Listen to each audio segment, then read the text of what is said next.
ఏమండోయ్ మనం అనుకున్న రోజు అయితే వచ్చేసింది అనమాట. ప్రతి ఒక్కరు కూడా విజయ్ గారిని పెళ్లి ఎప్పుడు అని అడిగే వాళ్ళు చాలా మంది ఉన్నారు. పైగా రీసెంట్ గానే ఎంగేజ్మెంట్ అవడం వల్ల అడిగే వాళ్ళు ఎక్కువైపోయారు. ఇంకా వాళ్ళకి చెప్పడానికి ఇప్పుడు ఆన్సర్ దొరికింది అనమాట. పెళ్లి పనులు మొదలయ్యేదే వినాయకుడి బియ్యం కట్టడంతో ఇక్కడి నుంచే మొత్తం ఇంట్లో ఆడవిడి మొత్తం మొదలైపోద్ది. మా వాళ్ళు అందరూ కలిసి నీట్ గా పసుపు దంచే కార్యక్రమం అయితే చేస్తున్నారు. పసుపు దంచే కార్యక్రమం ఎందుకు చేస్తారనే విషయం నాకు తెలియదు. అన్ని ఎక్స్ప్లెయిన్ చేస్తారు కదా, వీటి గురించి కూడా చెప్తారని ఆశించకండి. ఎందుకంటే వీడియో చేస్తాను నార్మల్ గా అంతే. వినాయకుడి బియ్యం కట్టడంతో పని అయితే అవ్వలేదు. మెయిన్ గా ఈ ఒక్కదాంతోనే పెళ్లి అనేది మొదలైనట్టు. అదేం కాదు, లగ్న పత్రిక అనమాట. మా అత్తయ్య మామయ్య అయితే నీట్ గా తీసుకుని వచ్చారు లగ్న పత్రిక. ఒకటి పెళ్లి కూతురుది అయితే ఒకటి మంద అనమాట. సపరేట్ గా ఇస్తారు ఇద్దరికి. మా అమ్మతో పాటు కూర్చున్నది మా అత్తయ్య గారు. పేరుకి అత్తయ్య అయినా వరుసకి అక్క అవుతుంది అనమాట. తమ్ముడు వీడియో తీస్తాడేమో ముందు ప్రిపేర్ గా ఉన్నట్టుంది మా అక్క. మంచి స్టిల్ అయితే ఇచ్చింది వీడియోకి. లగ్న పత్రిక ఉత్తమే ఆలస్యం ఆలుతాం. ఇంకా శుభలేఖలు కొట్టించడానికి రాజమండ్రి అయితే వెళ్తాం అనమాట.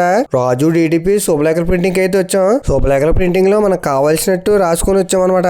మనం ఓ పక్క చెప్తూ ఉంటే కంప్యూటర్ లో టైపింగ్ చేస్తా ఉన్నారు నేమ్స్. శుభలేఖలు ప్రింటింగ్ ఇచ్చి చెక్ చేసుకోమన్నారు మొత్తం. ఈ లోపల ప్రింటింగ్ రెడీ అవుతూ ఉంటే పని ఏమైనా చూసుకోమని రమ్మన్నారు. ఈ గ్యాప్ లో లెన్స్ కోట్కి అయితే వచ్చానమాట.